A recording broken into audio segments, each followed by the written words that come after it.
अभी भेजो, एक बार अभी भेजो ताकि वो ऊपर आ जाएगा तो मैं देख पाऊंगा, वरना ढूंढना पड़ेगा फिर मुझे। सयानी का तो मुझे दिख गया, ठीक है। बाकी इसके तो कभी डाउट ख़त्म ही नहीं होंगे ना, दिक्कत ये है। हाँ, ये तो अभी कुछ दिन पहले मैंने सॉल्व कराया ये क्वेश्चन गेट वाले बैच में। ये रेडियस ऑफ कन्वर्जेंस का क्या फॉर्मूला होता है? सर वो modulus of a to the power 1 by n limit n tends to infinity होता है। तो यहाँ एन क्या है इस क्वेश्चन में? Sir a sir two parts में डिवाइड होगा, ऑड और इवन होगा। अरे मैडम हाँ बताओ, जब एन ऑड है तो क्या है n? 1 by 2 to the power 2n plus 1। अरे जब एन ऑड है तो बताओ मुझे, एन जब ऑड है तो क्या है? एक तो तुम्हें समझाना ना बड़ा डिफिकल्ट टास्क है। एन ऑड है तो टू की पावर वो ऑड नंबर है, ठीक है, तो ये अगर ऑड है तो ये ऑड है, ठीक है। तो एन अगर ऑड है तो यहाँ मैं क्या लिख सकता हूँ? वन सर बाई 1 टू की बाय 2 पावर एन। बाय हाँ तो यही तो पूछ रहा था तुमसे। थ्री की पावर यहाँ टू एन है, तो यहाँ टू एन है इसलिए यहाँ टू एन है। तो जब एन इवन है तो क्या हो गया ये? 3 टू द पावर n। हाँ क्या होता है radius of convergence? One by r का फॉर्मूला क्या होता है? Sir 1 by r modulus of a n to the power 1 by n। तुम्हें लिमिट सुपीरियर पता है? एक वर्ड लिमिट सुपीरियर क्या होता है? Limit superior. कभी लिमिट सुपीरियर लिमिट इंफीरियर सुना है कभी? कितने साल बाद सुनोगे? पिछले साल कोर्स किए, इस बार किए, कब सुनोगे ये सब हाँ चीज़ें? सर सुना है सर। हाँ तो हाँ ना बोलो ना जल्दी जल्दी। सो बताओ, लिमिट ए एन की पावर वन बाई एन अगर मैं कर दूंगा, ए एन की पावर वन बाई एन अगर मैं कर दूंगा इसको, सो क्या होगा? ये ए एन है, ए एन के मॉड की पावर वन बाई क्या होगा यहाँ पे? ये one 1 by by two, 2 one by 1 by three. 3। हाँ एन ऑड है, यहाँ एन इवन है। अब बताओ लिमिट लगाओ तो क्या आंसर आएगी? लिमिट लगाओगे तो इसकी पावर हम क्या कर रहे हैं, एक मिनट रुको रुको।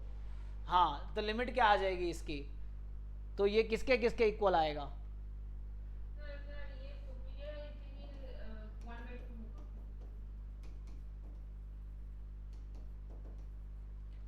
सो जब एक सब्सिक्वेंस है जो वन बाई टू पे कन्वर्ज करेगी, दूसरा सब्सिक्वेंस वन बाई थ्री पे कन्वर्ज करेगी, सो कौन सा लार्जर नंबर है इनमें से? 1 बाय 2। तो वन बाई टू इसका आंसर है। One by r is equal to one by two, so then r is equal to to.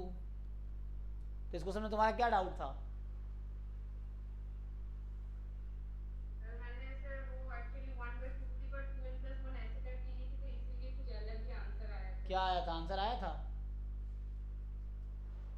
वो 2 to the power 2n plus 1 करने से फिर 1 बाय 4 और 1 बाय 9 ऐसे करके आया था, तो वो फिर आंसर था।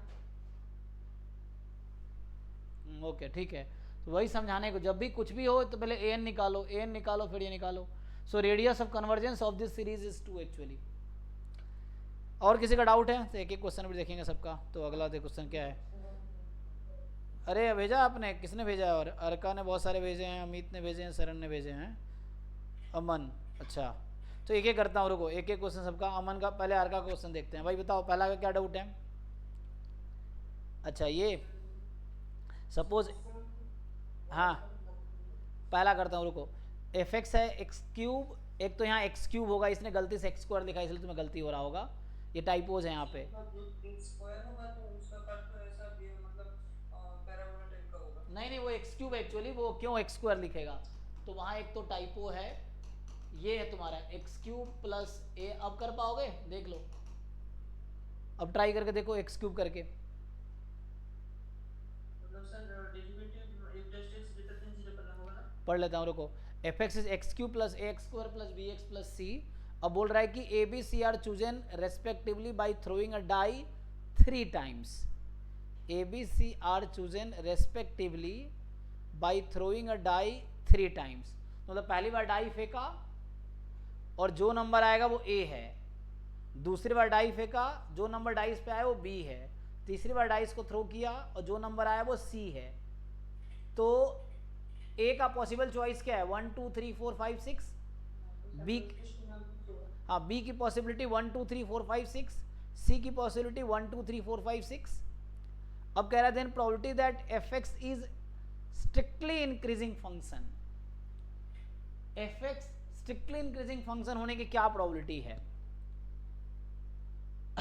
ओके तो ये तो एक्स क्यूब हमारा ठीक है, चलो एफ डैश एक्स निकाल लेते हैं, क्या होगा? और एक प्रॉब्लम है सर कि मतलब if dash to greater than 0 does not imply कि strictly increasing होगा, strictly increasing imply करेगा if dash हाँ हाँ is हाँ, मैं समझ रहा हूँ। तो यहाँ पे और उसका और क्या तरीका है? सो ये क्यूबिक फंक्शन है ना, सो क्यूबिक फंक्शन है तो स्ट्रिक्टली इंक्रीजिंग डज नॉट, नहीं नहीं वो तुम जाओ, किसमें ये ट्रू है? फंक्शन स्ट्रिक्टली इंक्रीजिंग है तो F dash x more than zero होगा। नहीं, F dash x more than zero तो फंक्शन स्ट्रिक्टली इंक्रीजिंग है ना, उल्टा बोल रहा हूँ। एक फंक्शन स्ट्रिक्टली इंक्रीजिंग है तो मोर देन जीरो होगा, ये गारंटी है ऐसा या उल्टा है? कॉन्वर्स ट्रू नहीं है। हाँ, जैसे एक्स क्यूब एग्जाम्पल है ना कि एक्स क्यूब स्ट्रिक्टली इंक्रीजिंग है बट उसका एफ डैश एक्स जीरो हो जाता है, तो मतलब ये है ना कि एफ डैश एक्स अगर पॉजिटिव हो तो स्ट्रिक्टली इंक्रीजिंग होगा, गारंटी है ना। ओके, तो कोई बात नहीं, ये कहना क्या चाह रहा है, तो कहना the probability that f x is strictly increasing is, so क्या प्रोबेबिलिटी है ये फंक्शन तुम्हारा स्ट्रिक्टली इंक्रीजिंग फंक्शन होगा। ऐसा तो ये एक्स क्यूब है, तो एक्स क्यूब कहाँ पे प्रॉब्लम क्रिएट करेगा? एक्चुअली जिसने क्वेश्चन बनाया है ना उसका पर्पस भी एक्चुअली यही है, यहाँ पे मैं बता रहा हूँ तुम्हें, जिसने बनाया ना क्वेश्चन ये, तो उसका पर्पस भी यही है।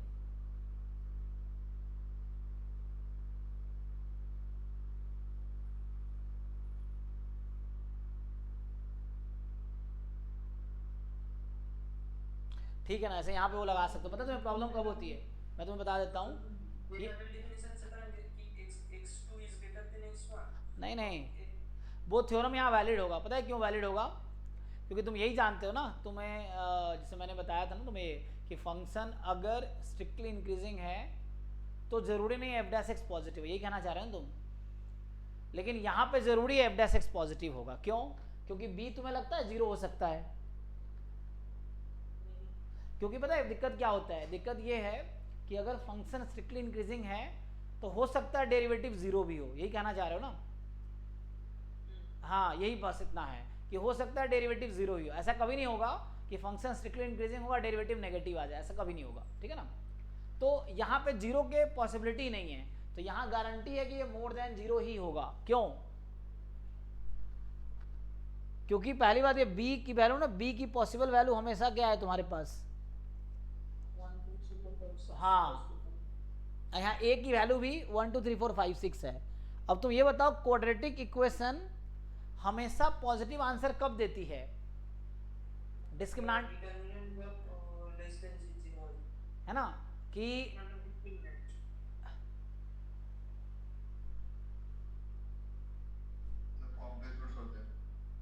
जब, हाँ वही, तो वो तुम्हें रिजल्ट निकाल लो। तो जैसे इसने कहा है कि एफ डैश एक्स यहाँ हमेशा पॉजिटिव होगा, अब ये फंक्शन हमेशा पॉजिटिव कब होगा ये बस देखना है तुम्हें, है ना। So this function is always positive, इसकी क्या प्रोबेबिलिटी है? इसकी क्या प्रोबेबिलिटी है? एफ डैश एक्स हमेशा पॉजिटिव होगा, तो डिस्क्रिमिनेंट नेगेटिव होगा, ए ऑलरेडी पॉजिटिव है ना। सो ऑलवेज पॉजिटिव का मतलब ये है कि ग्राफ इस तरह से ही होगा। So it will have no roots, है ना, ये कहना चाह रहे ना आप लोग, क्योंकि नेगेटिव तब हो जाएगी जब वो एक्स एक्सिस को कट कर देगी, तो एक्स को कट नहीं करेगी वो, तो हमेशा ऊपर रहेगी, ऊपर रहेगी तो नो रूट्स रहेगी, नो रूट्स रहेगी तो डिस्क्रिमिनेंट नेगेटिव होगा। सही कह रहे हैं आप लोग। तो डिस्क्रिमिनेंट नेगेटिव कर दो, इसका डिस्क्रिमिनेंट कितना है इसका?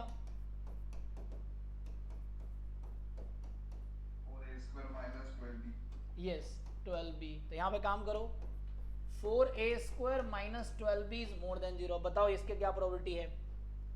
व्हाट इज प्रोबेबिलिटी ऑफ, अब देखो इसने क्या किया, कैलकुलस से क्वेश्चन को प्रोबेबिलिटी में मिक्स कर दिया, ये चीज है।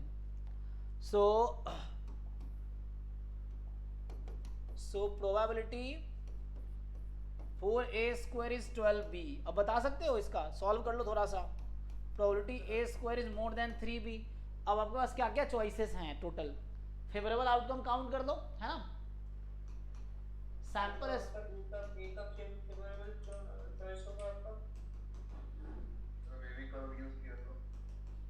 वेवी कर्व कर सकते हैं, वहाँ पे देखो कैसे भी कर सकते हो। वेवी कर्व में क्या होता है, फैक्टराइज होने चाहिए ना, तभी तो वेवी कर्व यूज कर सकते हैं। मतलब दो रूट्स निकालेंगे और आप ये कह रहे हो इट हैज़ नो रूट्स, तो कैसे वेवी कर्व कैसे यूज करेंगे आप?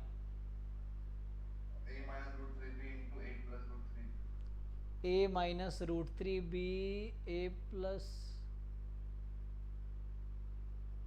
बट अच्छा ये यहाँ फैक्टराइज कर रहे हैं। ओ ट्राई कर सकते हो, या बहुत मुश्किल नहीं है ना। देखो हमारे पास मेनली 36, अगर ए बी की पॉसिबिलिटी देखें हम, सो ए बी के पास क्या क्या पॉसिबिलिटी है, 1 से लेके 6 तक, देयर आर 36 आउटकम। तो आई थिंक आप डिसाइड कर सकते हैं विच आउटकम सेटिस्फाई दिस। एग्जाम्पल के लिए अगर मैं बी को अगर हम ऐसे 1 रख दे, हाँ बी को 1 रख दे एग्जाम्पल के लिए, तो अगर हम बी को 1 रख दे तो ए के पास क्या क्या चॉइस रह जाती है, बी को अगर मैं 1 रख दूं तो ये 3 हो गया। So what are the possible number 1 to 6 जिसका स्क्वायर ज्यादा होगा 3 से, 6 तक होगा। तो 2 से लेके हो जाएगा ना 6 तक। जब b को मैं 2 रख दूं तो क्या होगा 6, तो a स्क्वायर मोर देन 6, तो ऐसे कौन कौन से नंबर इसका स्क्वायर मोर देन 6 होगा, 3 से 6 तक हो जाएगा ना। b को 3 रखोगे, 3 3 जा 9, so what are the number इसका स्क्वायर 9 से ज्यादा है, 4 5 6, यही ना। जब b को 4 रखोगे तो क्या होगा, 4 3 जा 12, 12 से ज्यादा है, तो फिर 4 5 6 रहेगा ना।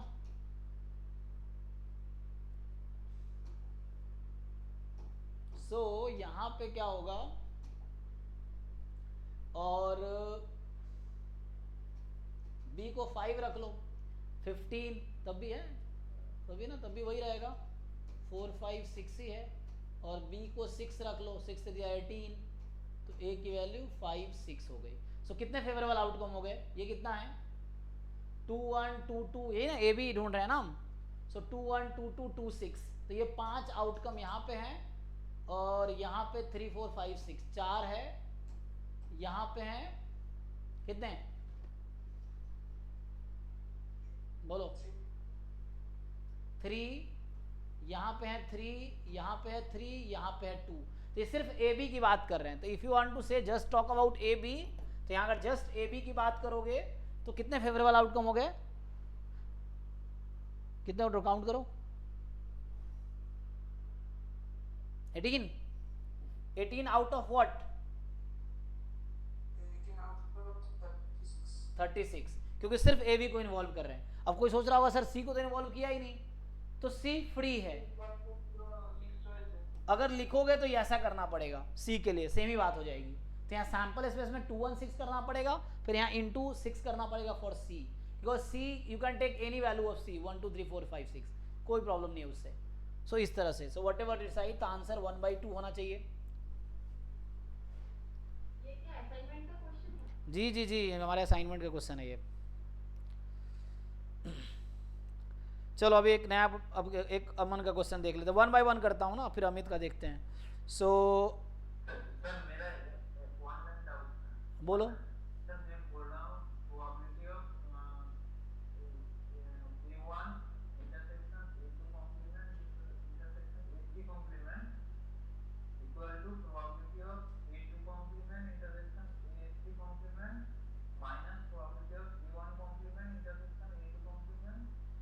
नहीं नहीं नहीं, तुम्हारा क्या रहा, फिर से बोलो, क्या लिखा था, A1 इंटरसेक्शन, ये बात कर रहे हो, तो इसको ऐसा लिखो,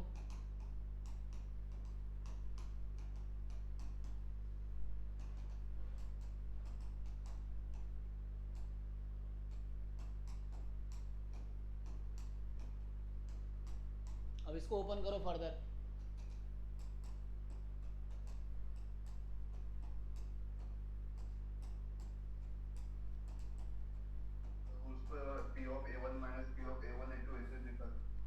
अच्छा एक मिनट, क्या कह रहे थे, हाँ वैसे भी तो बात वही है ना, जैसे हमने भी क्या किया, a माइनस बी टाइप कर लिया, yes it is a minus b actually,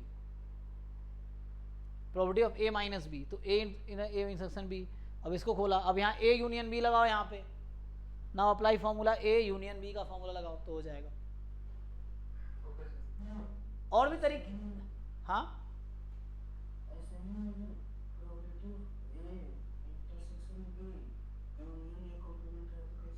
union क्यों है, इंटरसेक्शन होगा ना, यूनियन है। क्या है बताओ? A1 ये इंटरसेक्शन है हाँ मान लो दिस बी, हाँ यूनियन ए कॉम्प्लीमेंट, हाँ तुम्हारा ही लिख देता हूँ, रुको। A यूनियन B, नहीं, A intersection B union A complement. तो ये तो आसान हो गया ना। देखो अच्छा यहाँ पे ब्रैकेट कहाँ पे है तुम्हारा, तो A इंटरसेक्शन B साथ में, तुम ये कहना चाह रहे हो ये है। नहीं, ए गिवन था, ए गिवन और बी यूनियन ए कॉम्प्लीमेंट। हाँ तो कोई बात नहीं, फॉर्मूला लगाओ ना, आ जाएगा। तुम फॉर्मूला लगाओ इसका, कंडीशनल प्रोबेबिलिटी का फॉर्म। हाँ, intersection B union A complement. हाँ तो ये है ना, फिर तो एक मिनट, तो यहाँ से ये आ जाएगा, फिर तो ये साथ में है। तो ये तो डिसाइड करना है कौन साथ में है, तो ये साथ में है ना, क्योंकि डिस्ट्रीब्यूटिव लॉ लगाना पड़ता है ना। तो क्या दिक्कत है इसमें, क्या प्रॉब्लम है इसमें? थोड़ा सा हिम्मत करके ना आगे बढ़ने की कोशिश करो, ये नहीं यहाँ पर रुक जाओ, कोशिश करो। अब क्या कर सकते हो तुम? ऊपर वाले का क्या करना था? हाँ वही तो तुम्हारे वो तो कह रहा हूँ, तुम थोड़े गलतियां करके देखो ना, तभी तो सीखोगे। यहाँ रुकने की क्या जरूरत है? तुम 2-3 तरीके से सोच के देखो, ये हो सकता है, ये हो सकता है, ये हो सकता है। हाँ फिर तुम्हें समझ आ जाएगा कि ये सही है, ये गलत है, तो वो सीख लिए तुम। तो जब एक्सपेरिमेंट्स करोगे तो सीखोगे, गलतियां करोगे सीखोगे। अब तुम यहाँ पे छोड़ दोगे तो एग्जाम में भी छोड़ना पड़ेगा तुम्हें वहाँ पे आके, क्योंकि तुमने कभी कोशिश ही नहीं की ना, तो एग्जाम में तुम्हारा हिम्मत ही नहीं होगा ट्राई करना, तुम वहीं छोड़ के आगे बढ़ जाओगे या तुम कर ही नहीं पाओगे। तो जब तुम एग्जाम में तब आगे इसके आगे प्रोसीड करो जब घर पे कोशिश करोगे प्रोसीड करने का। तो कोशिश करो ना आगे प्रोसीड करने का, गलतियां ही होगी कोई बात नहीं, कोशिश तो करो। मैंने ए माइनस बी को किया था, लेकिन वो गलत आया था उसमें। बहुत सारे तरीके हैं, डिस्ट्रीब्यूटिव लॉ लगा दो। डिस्ट्रीब्यूटिव लॉ पता है? What is distributive law? उसको ब्रेक करो। डिस्ट्रीब्यूटिव लॉ जानते हो? A into b plus c, A into b plus A into c, लगाओ ना यहाँ पे डिस्ट्रीब्यूटिव लॉ।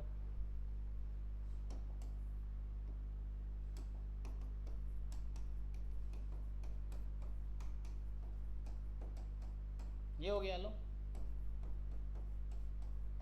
ये पता है ना, A इंटू बी प्लस सी, इसको बोलते हैं डिस्ट्रीब्यूटिव लॉ, ये तो जानते ही होंगे सब लोग। तो यही चीज सेट में लगाओ ना, A union B intersection C हो या A intersection B union C हो, सेम फॉर्मूला वर्क करेगा।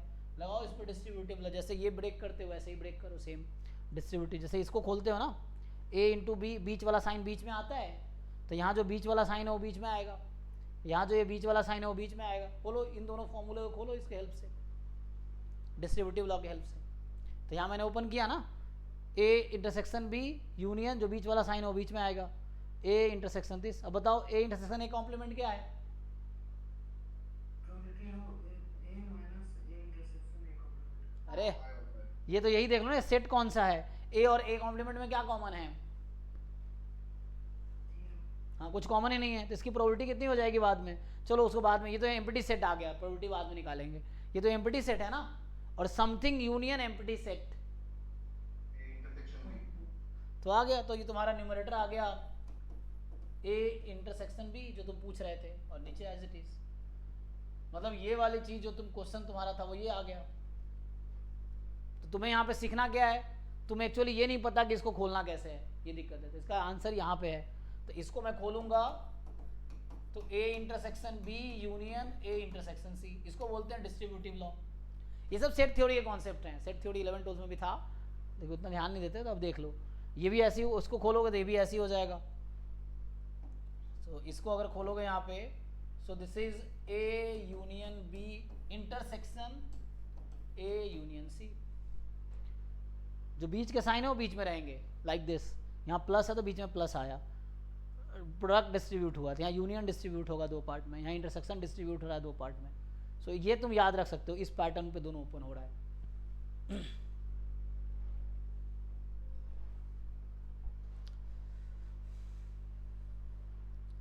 सो